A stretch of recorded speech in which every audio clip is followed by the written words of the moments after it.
디모데후서 1장 15절에서 18절 말씀을 통해서 지체에게 기쁨이 되는 신자라는 제목으로 말씀을 전하고자 합니다. 우리가 이제 디모데후서를 계속 읽어가고 있습니다. 아시다시피 목회 서신서이면서 바울이 감옥에서 이제 삶의 마지막을 기다리며 이제 하나님의 말씀을 영감을 받은 대로 써 내려가고 있는 상황입니다. 바울이 이제 죽음을 앞두고 있습니다. 어려운 상황 속에서 자신을 생각하기보다도 먼저 디모데, 자신의 아들 대신 영적인 아들 된 디모데를 기억하고 그를 위해서 기도한다고 1장에서 이야기를 했습니다. 그리고 인간적으로 디모데를 몹시 보고 싶어하는 그런 마음이 표현되어 있습니다. 자신의 기쁨을 충만하게 하기 위해, 그리고 디모데에게 다시 한번 소명을 일깨우기 위해서 이 편지를 하나님께서 이제 쓰시게 됩니다. 주님은 두려움의 영을 주시지 않았다고 합니다. 우리는 인생에서 여러 가지 두려운 일들을 겪지만 우리가 두려워하지 않을 수 있는 것은 주님께서 두려운 영을 주시지 않았다. 주님께서는 그것을 이길 수 있는 권능과 사랑과 건전한 생각의 영을 주셨다라고 이야기를 했습니다. 그렇게 하고 이제 사역자인 디모데에게 권면을 이제 하게 되었습니다. 그래서 이제 고난, 그 복음의 고난에 참여하라라고 하는 것, 복음을 전하는 것 자체가 고난이었고, 예수님도 고난 받으셨고, 사도 바울도, 그리고 그 제자들도 고난을 받았습니다. 우리도 복음을 위해서 고난을 받게 됩니다. 그 고난에 참여하는 자가 되어야 한다는 것. 그리고 그 고난 속에서도 우리는 확신할 수 있습니다. 왜 그렇습니까? 그분을 분명하게 알고, 이분이 얼마나 대단하시고 그분이 누구이신지를 분명하게 알고요. 그리고 이 복음에 참여하면서 우리가 주님께 맡긴 것이 있다고 합니다. 우리의 모든 인생과 삶과, 그리고 우리가 소중하게 생각하는 모든 것들을 주님께 맡기고 이제 주님의 일을 하게 됩니다. 그런데 그것들을 끝까지 능히 지키실 수 있는 분이다라는 것, 그것을 확신하면서 우리는 그 확신 속에서 복음의 고난에 참여하게 됩니다. 그리고 이제 이 복음을 전하는 그 사역에 주님께서 맡기신 것이 있다고 했습니다. 이 맡기신 것을 붙들고 지키라고 이야기를 합니다. 말씀의 그 틀, 이 복음을 제대로 전할 수 있는 그 말씀의 틀을 붙들고 주님께서 주신 그 선물을 지키며 이제 주님의 사역을 하라라고 이야기를 했습니다. 자, 그리고 이제 오늘 15절로 가는데요. 2장에서 보시면 이제 사역자의 각오, 그리고 마음가짐, 이런 것들이 나오는데 그 중간에 오늘 15절과 18절이 나오게 됩니다. 어떻게 보면 이 부분은 특별히 더 바울의 어떤 개인적인 인간적인 면, 그리고 그 바울의 어떤 사연, 이런 것들이 담겨져 있는 것처럼 이제 보여집니다. 이 말씀 속에서 주님께서 우리가 이 말씀을 통해서 우리에게 무엇을 생각하게 하시는지 한번 돌아볼 필요가 있겠습니다. 디모데후서 오늘 1장 15절에 보시면 이렇게 기록합니다. 아시아에 있는 모든 자들이 나를 버리고 돌아선 이 일을 내가 알거니와 그 중에 부겔로와 허모게네가 있느니라라고 이야기합니다. 이 아시아는 그 말하자면 이제 소아시아 지역입니다. 소아시아 지역으로 이제 에베소가 속해 있는, 에베소 교회가, 그리고 에베소 지역이 속해 있던 곳인데, 그 안에서 이제 분명하게 그 디모데와 사도 바울이 아는 그 사실이 있습니다. 아시아에 있는 모든 자들이 사도 바울을 버리고 돌아선 일이 있었다라는 것을 이야기하면서 그러면서 특별히 언급하는 자가 있습니다. 바로 부겔로와 허모게네를 언급하면서 모든 자들이 다 돌아섰지만 특별히 이제 부겔로와 허모게네를 이제 지명을 하게 됩니다. 여기서 보시면 성경에서요, 그냥 사람들이 모두 다 돌아섰다고 하면 그나마 다행인데, 이름이 기록됨으로 인해서 영원히 그 이름이 성경에 기록되는 명예를 얻는 사람도 있고 불명예를 얻는 사람들도 있습니다. 여기 있는 사람들은 이 부겔로와 허모게네는 그 중에서도 아주 적극적으로 아마 방해를 했었던 것 같습니다. 보통 이름이 고마운 사람의 이름을 쭉 이제 문안 인사하거나 마지막에 바울 서실에 보면 그 이름이 기록되어 있는데 보통은 이제 서운하게 했거나 이런 경우 이제 사람들을 이제 그 지칭해서 이제 이야기하기도 하지만 특별히 이름을 거론한 사람들을 대부분 공통점이 적극적으로 사도 바울의 사역을 방해했던 사람들이 있습니다. 그리고 디모데후서 오늘 4장에도 보시면 그런 내용들이 기록되어 있거든요. 4장 16절에도 보면 내가 처음 답변할 때 아무도 나와 함께 서지 아니하고 모든 사람들이 나를 버렸다라고 이야기합니다. 이제 여러 가지로 변론해야 될 때 사도 바울이 이제 변론해야 될 때 그 변론하는 사도 바울의 입장에서 다들 서주지 않고 다 돌아서고 사도 바울은 외롭게 이제 하게 됩니다. 예수님처럼 예수님이 이제 그 빌라도 앞에 섰을 때도 그렇고 그때도 정말 외롭게 그러한 것들을 이제 보게 됩니다. 사도 바울도 정말로 자신에게 도움이 필요할 때 아무도 도와주지 않는 그 상황을 이야기를 하는데 사실은 이 내용 전에 이 4장 10절에서 15절에도 보면 많은 여러 사람들의 이름이 언급됩니다. 완전히 이제 배교한 사람들도 있고 이렇게 믿음을 떠난 사람들까지 언급되는 것을 봐서 이렇게 떠난 사람들 중에도 그냥 두려워서 그리고 사도 바울 따르다가 실망해서 이제 그 상황에 따라서 감옥에 갇히고 여러 가지 어려운 상황 속에서 떠난 사람들도 있겠지만 적극적으로 그런 것들을 방해했던 그 사람들은 이름이 부겔로와 허무게네처럼 이제 거론이 되는 것을 보게 됩니다. 성경에서 이제 부겔로와 허무게네는 다른 성경에 나오지 않습니다. 그래서 요 부분만 나오거든요. 딱 요 이름만 나오게 됩니다. 무슨 일을 했는지는 정확하게 모르지만 대부분 성경학자들은 사역을 돕는 일을 하지 않았을까 이제 그런 생각을 그런 그 유추를 하게 됩니다. 왜냐하면 명백하게 16절 이하의 오네시보로와 비교가 되게 이제 나오게 되거든요. 네, 그래서 이와 같이 이 두 사람은 아마도 사역에 동참하면서 그러면서 바울에게 굉장하게 서운함, 상처를 주었던 그리고 하나님의 사역에 굉장한 방해를 주었던 사람으로 이제 보여집니다. 바울의 그 처한 상황을 보면요, 고마운 사람보다 서운하게 했던 사람들이 더 생각나고 야속할 수밖에 없습니다. 지금 왜냐하면 어려운 상황에 감옥에 갇혀서 이제는 나갈 수 있다는 그 희망조차도 없고 이제는 죽음이 가까운 그 상황에서 나한테 힘들게 했던 사람 그리고 이 상황까지 몰고 가게 했던 사람을 보게 될 수도 있습니다. 그런데 바울은 이 상황 속에서 사람을 통해서 감옥에 갇힌 것이 아니라 주의 갇힌 자가 되었다라고 우리가 이제 1장 중반부에서 봤습니다. 모든 상황 자체를 하나님께서 이렇게 하셨다라는 것으로 보기 때문에 사람 한 사람에 대해서 굉장히 서운함 이런 것들을 느끼지는 않는 것 같으나 인간적인지라 그래도 이 사람들에 대한 것들을 이제 거론을 하게 됩니다. 우리는 이 말씀을 통해서 무엇을 보게 되느냐? 첫 번째로 상처를 주지 말아야 되겠다는 것을 보게 됩니다. 사람들은 상처를 주면서 살아가게 됩니다. 그런데 오늘 본문 이제 18절까지 읽어보면요, 사역자에게 상처와 슬픔이 되는 사람이 있고요, 기쁨이 되는 사람이 있습니다. 1차적으로 이게 목회서신서이고요, 바울에 대한 내용이기 때문에 1차적인 어떤 해석은 사역자에게 슬픔과 상처를 주는 사람 또는 기쁨이 되는 사람이 있다는 것입니다.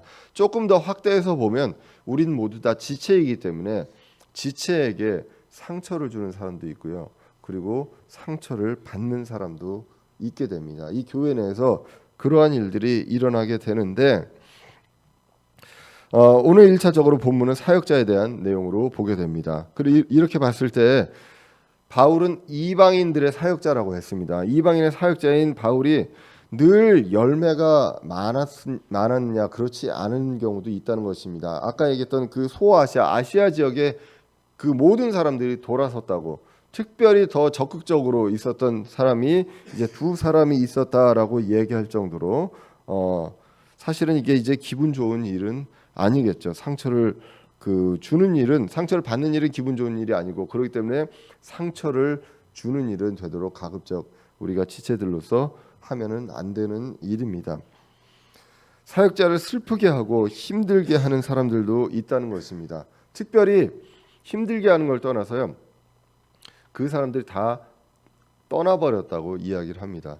사실 이 상황에서, 어려운 상황에서는 같이 있는 것만도 어쩌면 큰 힘이 되는 그런 것임을 우리는 이제 인간적으로 알 수 있습니다. 그런데 떠나버렸기 때문에 이 어려운 상황에서 외로움을 느끼고 고독함을 느끼면 더욱더 힘들어지겠죠. 어려운 상황에서 떠나는 것, 이것은 굉장한 이제 상처를 주게 되는 것을 우리가 성경을 통해서도 이제 볼 수가 있습니다. 그래서 이 떠나는 일들이 발생했는데 여러 가지 사유가 있겠습니다. 하지만 이제 사역자의 입장에서 봤을 때도 뭐 여러분들도 이제 지체로서 이제 여러 가지 이유로 우리 지체들이 교회를 떠나는 일이 발생하면 마음이 아프고 안타깝고 이제 그런 일이 있을 거라고 생각됩니다. 그렇지만 제가 이제 그 어떤 그 집사의 직분일 때 아니면 그냥 교회를 참석했을 때와 달리 목회자가 됐을 때, 사역자가 됐을 때 새로 오시는 분들을 반갑기도 하지만 어떠한 이유로 떠나는 일이 발생했을 때 굉장히 아쉽고 또 뭐라 그러나 마음에 이제 슬픔이 되는 그러한 일들이 이제 느껴지게 됩니다. 오히려 이제 사역자일 때 훨씬 더 그런 것들을 크게 느끼게 되는 것을 이제 보게 됩니다. 그런데 이게 만약에 교리가 다르거나 그 여러 가지 믿는 바가 달라서 그랬다라고 하면 뭐 그렇게도 어느 정도 이제 이해가 될 수 있는데 그러한 것들이 아닌데 이 비본질의 문제로 떠났을 때 그때 어땠을까? 지금 사도 바울도 모르겠습니다. 이 아시아에서 많은 사람들이 떠났고요. 그리고 변론해야 될 때, 답변해야 될 때도 사람들이 떠났을 때 과연 그 사람들이 이제 교리적으로 달라서만 떠났는지 아니면 여러 가지 두렵고 그리고 사도 바울과 같이 했을 때 나도 그 사람처럼 같이 엮일 수 있기 때문에 그랬는지는 모르겠지만 그런 사람들도 분명히 있었을 것이라는 것입니다. 그랬을 때 이러한 것들은 사실 우리가 사람의 어떤 서운함으로 떠나거나 이랬을 때 그리고 본질이 아닌 이 교리가 아닌 것으로 떠났을 때 과연 나중에 하나님 앞에 가서 뭐라고 이야기를 할 것인가. 소위 요즘에 이제 많이 그 우리나라의 큰 이제 교회에서 위기가 되고 있는 것이 바로 정치적인 이슈입니다. 그런데 어떤 사람은 빨갱이고 어떤 사람은 친일파라 서로 싸워가지고 우리는 같은 믿음으로 구원받은 사람임에도 불구하고 서로 갈라지고 떠난다면 그 사람들이 나중에 구원받아서 예수님 앞에 다 같이 올라가서 만나면 뭐라고 얘기하시겠습니까? 우리가 뭐 흥정역 그리고 돈심내계 교리에 어떤 동의하지 못해서 그렇다면 우리는 뭐 그럴 수 있습니다. 하지만 그런 것들이 아닌 상황에서 우리가 서로 다른 것들로 미워하고 그리고 그런 것들로 서로 간에 비난하고 상처를 주면서 떠난다면 나중에 어차피 다시 만나서 영원히 함께할 때 우리는 주님 앞에서 무엇을 얘기할 수 있을까라는 것들을 생각을 해볼 필요가 있다는 것입니다. 물론 그것을 가지고 선동하는 그러한 사람들이 많이 지금 요즘 드러나고 있는 것이 사실입니다. 우리는 말씀으로 비추어서 사람을 보는 것이 아니라 말씀을 비추어서 봤을 때 우리가 과연 이 말씀을 통해서 어떻게 이 말씀을 적용하고 주님 다시 오실 때까지 어떻게 살아야 하는지가 분명하게 나타난다는 것입니다. 그게 불분명할 때 나중에 지금 오늘도 얘기하지만 그날에를 이야기하는데요. 그날에 주님을 만나고 지체들을 만났을 때 우리는 과연 떳떳할 수 있는가를 한번 생각을 해볼 때 과연 우리가 떠나는 이유가 무엇인지 다시 한번 생각을 해볼 필요가 있다는 것입니다. 고린도 전후서에서도 보면 특히 고린도 후서를 우리가 봤을 때도 바울은 여러 가지로 슬퍼합니다. 왜냐하면 고린도 교회에 그 많은 그 말씀을 이제 교리를 가르치고 했음에도 불구하고 사도 바울이 떠났을 때 여러 가지 상황을 통해서 사도 바울의 그 사도직을 의심하고 그 배교자의 꾀임에 빠져서 비난하고 오해하는 그러한 일들까지 나오게 됩니다. 사도 바울 입장에서 서운할 수 있지 않습니까? 내가 그렇게 바른 교리, 바른 말씀을 그렇게 전했음에도 불구하고 어떻게 이렇게 속히 돌아서 떠나가느냐라고 이야기할 수 있게 됩니다. 내 가치관이나 내 신념 이런 것들이 있을 수 있습니다. 모든 사람들이 다 개인적인 가치관, 신념이 있는데 우리 신자들은 듣기 거북하더라도 성경 말씀이라면 받아들여야 한다는 것이죠. 내 생각이 어떻고 내가 믿는 것이 어떻다 하더라도 하나님의 말씀을 듣고 그리고 그 말씀을 주님의 입장에서 해석을 했을 때 그것이 나의 생각과 내가 원래 생각했던 것과 다르다고 하면 과감하게 내 생각을 버리고 그것을 따르고 그리고 그 말씀을 따르고 사역자와 함께 주님의 일을 감당하는 저희들이 되어야 하지 않겠냐라는 것입니다.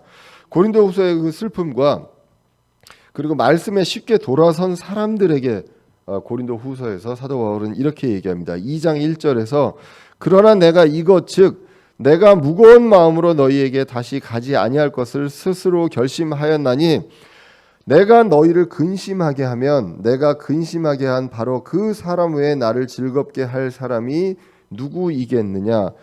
내가 바로 이것을 너희에게 쓴 것은 내가 갈 때에 마땅히 기쁨을 얻어야 할 사람으로부터 근심을 얻지 아니하려 함이라 하였노라. 나는 너희 모두에 대하여 확신하되 나의 기쁨이 너희 모두의 기쁨인 줄로 확신하였노라. 내가 이제 만나서 다시 고린도 교회 그 지체들을 만나야 되는데 그 사람들은 사도 바울의 기쁨이어야 됩니다. 그런데 기쁨이 아니라 슬픔이 되지 않기를 원하노라라고 이야기합니다. 그렇게 수많은 시간 동안에 바른 교리를 이야기했지만 거기서 떠나가고 음행도 하고 여러 가지 분당 짓고 고소하고 이러한 일들도 있었고 더더군다나 사도 바울의 그 사도직까지 의심하는 그러한 일들이 벌어졌을 때 흔히 이제 사도 바울도 그 비난을 하면서 이야기를 합니다. 책망을 하면서 얘기하는 그 마음 속에는 그렇게 말씀을 전했음에도 불구하고 달라지는 것이 왜 이렇게 없느냐라는 그러한 것들을 이제 보게 됩니다. 말씀을 바르게 전하고 말씀대로 전해도 바뀌지 않는 사람들을 볼 때 슬플 수밖에 없죠. 답답할 수밖에 없는 그러한 것들이 있습니다. 그렇기 때문에 우리는 상처를 주거나 슬픔을 주는 사람이 되어야 되지 않는데 말로 상처를 줄 수도 있지만 내가 성장하지 않을 때 사역자에게도 슬픔이 될 수 있다는 것. 그리고 그 말씀의 그 본질에서 떠나갈 때 사역자에게 슬픔이 될 수 있다고 이야기를 합니다. 그렇기 때문에 잘 가르치는 그 말씀을 말씀대로 전하는 사람이 있다면 존중하고 따라야 한다고 우리가 디모데전서 5장 17절에서도 봤습니다. 잘 다스리는 장로들을 두 배로 존경할 자로 여기되 특별히 말씀과 교리로 수고하는 자들에게 그리할지니라라고 이야기를 하고요. 그렇게 했을 때 누구에게 유익이 있느냐? 바로 지체들에게 유익이 있다고 이야기합니다. 히브리서 13장 17절에 보시면 너희를 다스리는 자들에게 순종하고 복종하라. 그들은 마치 자기가 회개 보고할 자인 것 같이 너희 혼을 위해 깨어 있나니 그들이 기쁨으로 그것을 하게 하고 근심으로 하게 하지 말라. 그것은 너희에게 유익을 주지 못하니라라고 이야기합니다. 여기서 너희는 성도들이죠. 그래서 이 성도들 자신의 유익을 위해서 사역자들이 기쁨으로 사역할 수 있게 하여야 한다는 것. 상처보다는 우리가 말씀으로 변화되는 그 말씀의 그 변화됨을 통해서 하나님도 기쁘게 하지만 사역자에게도 기쁨으로 그 사역을 주님의 일을 감당할 수 있게 한다는 것입니다. 그래서 1차적으로 사역자에게 슬픔을 주는 것은 교회에게 전체에 좋지 않다라는 것. 그러나 말씀을 전제가 있습니다. 말씀을 말씀대로 바르게 전하는 사역자일 때입니다. 그렇지 않을 때 디모데전서 5장에서는 고발에 대한 내용도 나왔던 것을 기억을 하게 됩니다. 그래서 사역자를 포함해서 지체들에게 상처와 슬픔이 되지 않는 그러한 사람들이 될 수 있도록 우리가 늘 자신을 돌아보는 것이 필요합니다. 그리고 이제 상처를 준 사람들이 있습니다. 나에게 상처를 준 사람이 있어요. 내가 상처를 받았을 때 상처를 준 사람에게 내가 어떻게 대응을 해야 되는지 성경은 오늘 기록을 하고 있습니다. 상처를 준 사람에 대해서 기도하고 기원해야 한다는 것. 오늘 디모데후서 4장 16절 아까 읽었는데 다시 한번 보시면요. 내가 처음 답변할 때 아무도 나와 함께 서지 아니하고라고 이야기합니다. 모두 다 떠났습니다. 모든 사람이 나를 버렸으나 그것을 그들의 책임으로 돌리지 아니하시기를 내가 하나님께 기도하노라라고 이야기합니다. 상처를 주면 안 되겠고요.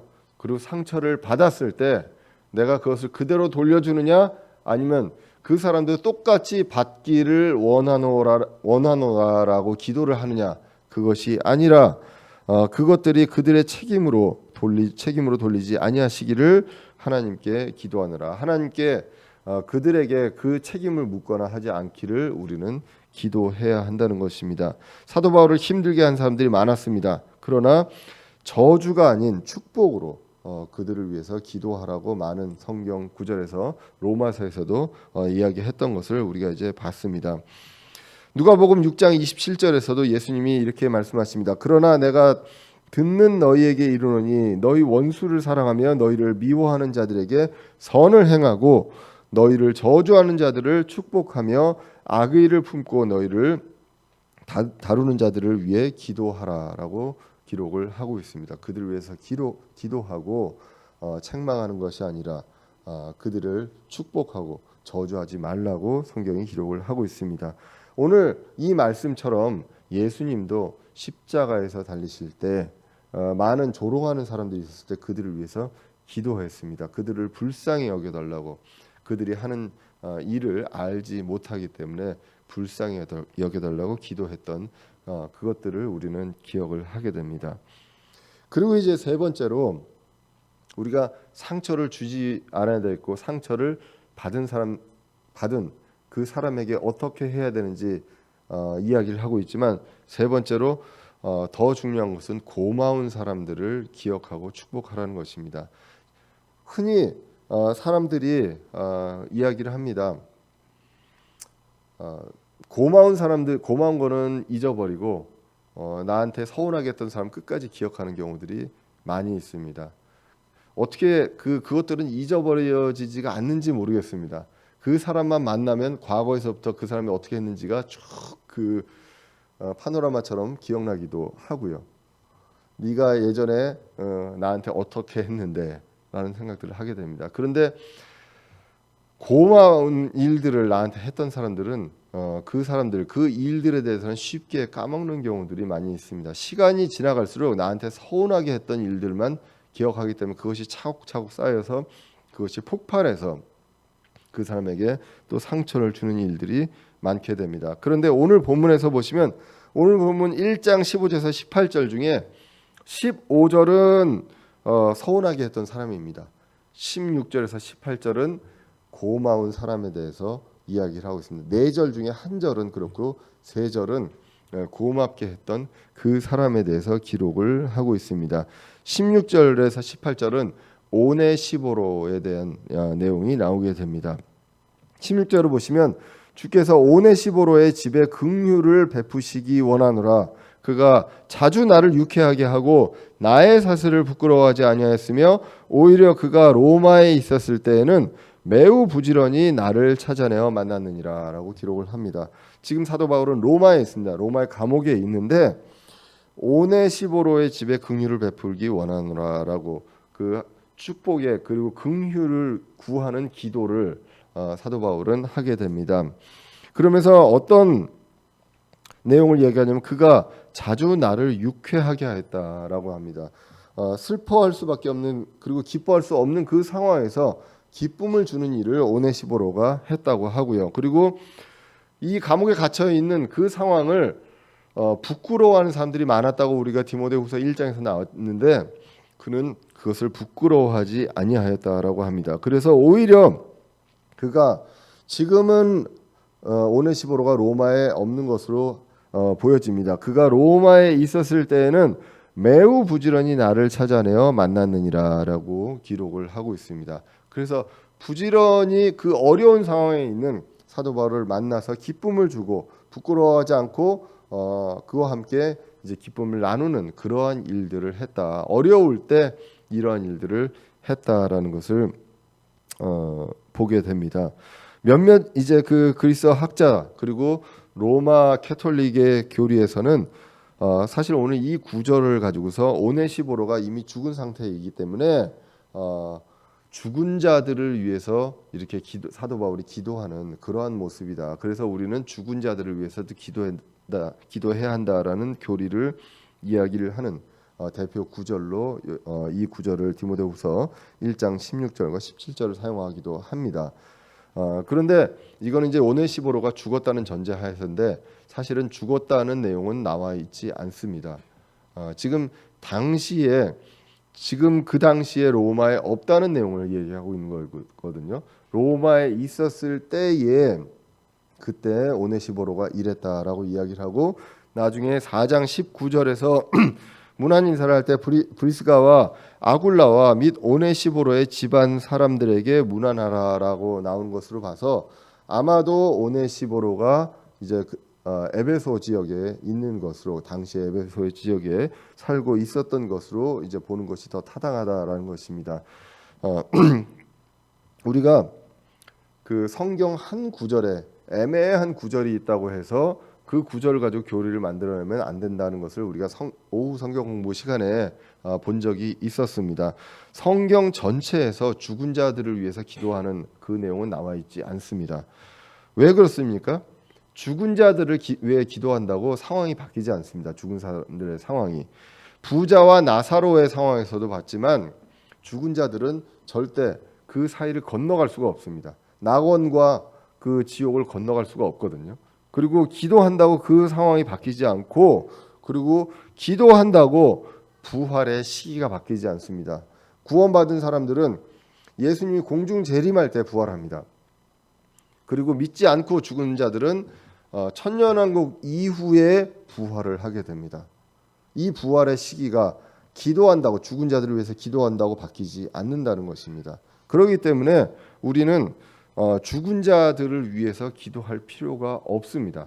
근데 오늘 본문을 통해서 이 본문이 그러한 어떤 오해의 소지가 있다고 해서 죽은 자들을 위해서 기도하는 그 대표 교리다라고 하는 것, 이것이 바로 성경을 해석하는 데 있어서 이렇게 해석하면 안 된다는 것들을 대표적으로 보여주는 어떤 사례가 됩니다.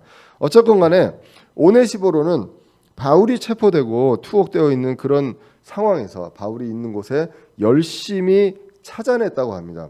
그 위치가 어디인지, 감옥에 갇혀서 어디로 호송되고 이랬는지 모를 수 있는 상황에서 위치를 적극적으로 찾아내서 찾아가서 만나고 했던 그러한 일들이 이제 나오게 됩니다. 바울이 유쾌할 수 없는 그런 상황에서도 유쾌하게 해주었고, 바울이 사슬에 묶여 있는 그 상황에서도 부끄러워하지 않고 했다라는 것, 그것을 이제 오늘 본문에서 보게 됩니다. 인생에서 다시 한번 말씀드리지만 서운하게 했던 사람을 기억하기 쉽습니다. 그리고 잊혀지지가 않습니다. 그런데 그 사람보다 고마웠던 사람들, 이 사람들에 대한 기억들을 우리는 볼 필요가 있습니다. 그래서 오네시보로도요, 바울의 사역을 알고 그리고 자신의 변화됨, 이런 것들을 알기에 그 고마움, 그리고 그것이 하나님을 통해서, 하나님이 바울을 통해서 한 것이기 때문에 부끄러워하지 않고 그리고 바울을 만날 수 있었습니다. 그래서 이러한 상황에서 바울을 만났고 바울은 이것을 너무나도 고맙게 생각을 합니다. 근데요, 이 고마운데 바울의 결과가 바뀌지는 않습니다. 오네시보로가 왔다고 해서 사면이 되거나 살아날 수 있는 그런 희망이 없습니다. 결과가 바뀌지 않지만 그의 마음만으로도 고마워했다는 것, 우리는 그것을 크리스찬들은 더 신경을 써야 되지 않나 싶습니다.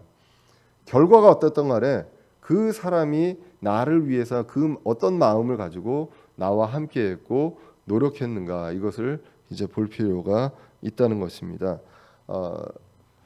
사실 저도 예전에는 결과를 중요시했죠. 아무리 그래도 결과가 달라지지 않았으면 결국 헛된 거 아니냐, 그리고 그런 거에 대해서 생각을 했지만 사실 좀 그런 것들이 그 하나님을 믿고 말씀을 보게 되고 전하게 되면서 달라지게 됩니다. 의사를 만나고 누구를 만나도요, 하나님이 그 사람을 통해서 일하시기 때문에 그 사람은 그 사람대로 최선을 다하면 그것에 고맙게 여길 수 있는 것이 바로 크리스찬이라는 것이죠. 그리고 사실 이제 지난 겨울에 제가 이제 미국하고 캐나다를 그 살인적인 일정으로 다녀왔던 적이 있었던 것으로 아실 것입니다. 아마 그러니까 미국에 갔다가 토요일 날 도착했다가 다시 일요일 날 이제 공항으로 가서 이제 미국과 캐나다를 갔던 24시간을 한국에 못 있고 다시 이제 비행기 타고 나갔던 보통 이제 인생에서 그런 경험 하실 일은 별로 없을 것 같습니다. 자주 그렇게 가지 않는데 저도 처음인데 그때 이제 그 두 번째 나갔을 때 이제 공무원들하고 같이 나갔죠. 근데 공무원들하고 근데 그 일을 이제 주선했던 그 공무원이 나중에 그 중간에 갔는데 이제 너무 힘든 일정으로 막 가니까 그 미안한 나머지 이제 저한테 이제 나중에 솔직히 얘기하더라고요. 사실은 이제 제 입장에서 제 위치에서 제 포지션에서는 비행기를 이제 비즈니스 클래스를 끊어줄 수 있는 그 포지션이에요. 그 법적으로는 그 규정으로는 가능하다고 합니다. 근데 예산이 모자라서 그 일반석으로 끊었다고 이제 그 얘기를 하더라고요. 그래서 여러 가지 방면으로 노력을 했는데 그런데 그럴 수밖에 없었다라고 이야기를 하더라고요. 그래서 제가 이제 그렇게 얘기를 했습니다. 뭐 아유 그래도 그렇게 노력해 주셔서 감사합니다라고 얘기했더니 그분이 딱 하는 얘기가 뭐 그 노력한 게 뭐 필요가 있냐, 결과가 달라진 게 없는데 그 얘기를 하더라고요. 그래서 제가 진짜 그때 그랬습니다. 그냥 진심으로 결과와 상관없이 그런 마음으로 노력해 주셔서 감사합니다라고 이야기를 했습니다. 뭐 저도 이제 그런 생각이 이제 그 들었기 때문에 하나님께서 주신 생각으로 이제 그렇게 얘기를 한 것 같습니다. 그래서 우리가 지금 오늘 바울의 상황에서 오네시보로는 어떻게 보면 하나도 도움이 안 되는 사람이죠. 오히려 뭐 군인이나 아니면 계급이 높은 사람이 와가지고 얘기해주면서 조금만 기다려, 내가 어떻게 손 써볼게라고 하는 게 훨씬 더 도움이 될 수도 있을지 모르겠습니다.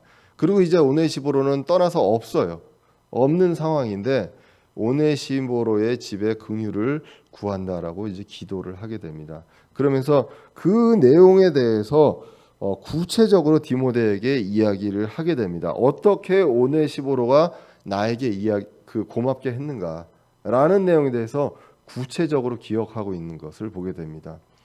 오히려 서운하게 했던 사람들에 대해서는 구체적으로 나오지 않지만 고맙게 했던 사람들에 대해서 구체적으로 이 내용에 대해서 이야기를 하게 됩니다.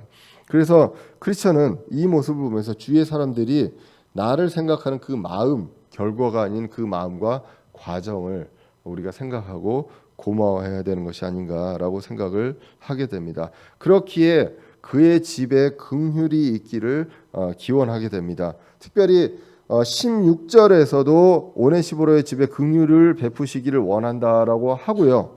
그리고 18절에서 다시 한번 이것을 반복합니다. 주께서 그 날에 그가 주의 긍휼을 얻게 하시기를 원하노라. 그가 에베소에서 얼마나 많은 것으로 나를 섬겼는지 내가 잘 아느니라라고 기록합니다.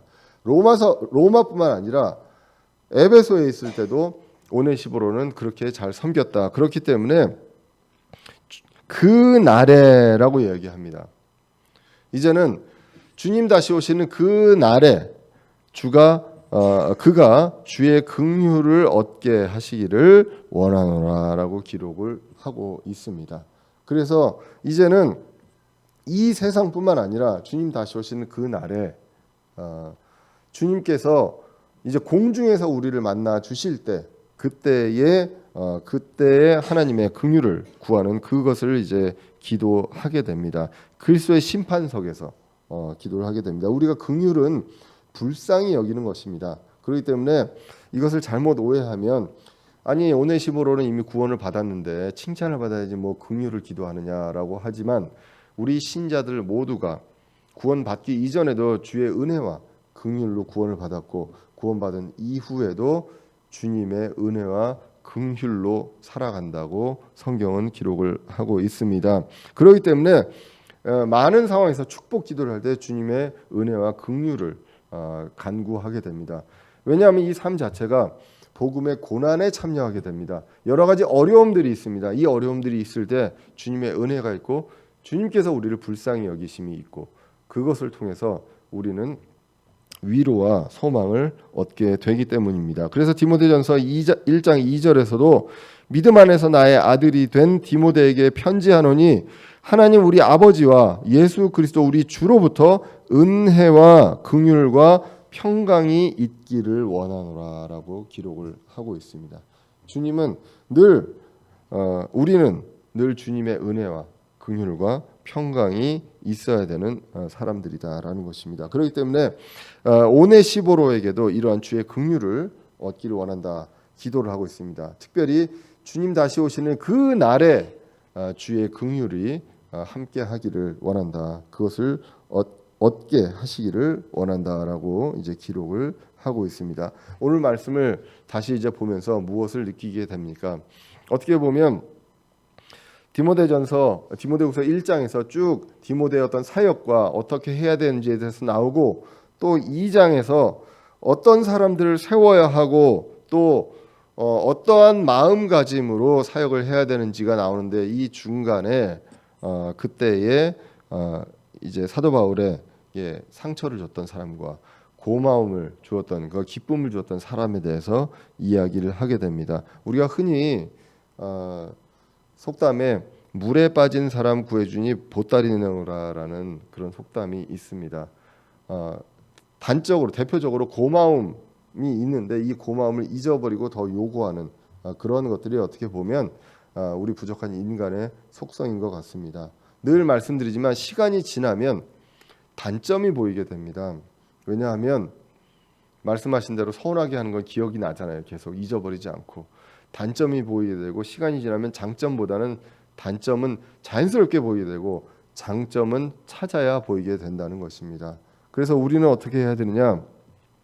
고마움은 잊기 쉽지만 서운함은 오래가는 그 상황, 이 상황에서 우리 크리스찬은 무엇을 해야 되는지 오늘 본문을 통해서 보게 되었습니다. 바울 상태로 봤을 때 자신을 서운하게 한 사람이 더 생각날 수도 있습니다. 지금 그 상황에서 감옥에 있을 때. 그러나 신자는 사역자를 포함해서 지체에게 슬픔이 되지 않도록 사역자를 포함해서 지체에게 슬픔이나 상처가 되지 않도록 해야 되고 기쁨이 되고 교회에 유익이 되어야 하는 사람이 되어야 하며 그리고 나에게 서운하게 상처를 준 사람이 있다면 그를 위해서 기도해야 한다는 것입니다. 주님의 긍휼을 구하는 그 기도를 해야 하고 되도록이면 이런 것들은 잊어버리려고 노력하시고 그리고 되도록이면 고마운 사람의 일을 구체적으로 기억할 수 있도록 기도하고 우리가 노력해야 한다는 것입니다. 고마운 사람을 기억하고 그리고 축복하고 그와 그의 가정을 축복하고 주님의 긍휼을 구하는 것이 주님 다시 오시는 날까지 그리고 그 날에 어떻게 되기까지 이것을 우리가 이제 구하는 그러한 성숙한 신자가 되어야 한다는 것입니다. 우리가 주님 언제 오실지 정확하게 잘 모릅니다. 그러나 우리는 믿습니다. 이제 곧 오신다는 것을 우리는 머지않은 미래에 오실 것이라고 우리는 분명하게 믿고 있습니다.